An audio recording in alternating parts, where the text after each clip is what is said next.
మాట కాని వేళ మాట విన్న మనసు వేళ ప్రేమ పిచ్చిదా. రోడివా నువ్వు? దయచేసి ఇక్కడి నుంచి వెళ్ళిపోనా పరుతీకు, ప్లీజ్ వెళ్ళిపో.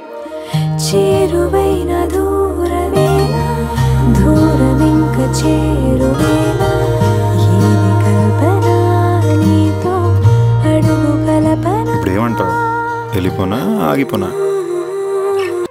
ఏంటి పిల్ల చమకలు ఏదో చేసే కులుకులు ఏదో పిచ్చో మయకం. నిజంగా ఉద్యోగం కోసం కష్టపడే వాడికి ఊరికే నటించే వాడికి చాలా తేడా ఉంది. ఉందమ్మో వ్యామోహం తనువులో పిచ్చే రచ్చిపోయిందే మనసులో ఏదన్నా. లాస్ట్ టైం అడుగుతున్నా, నాకు ఉద్యోగం లేకపోవడం నీ ప్రాబ్లం అంటే చెప్పు, నేను రేపే ఉద్యోగం తెచ్చుకోగలను. చెలియ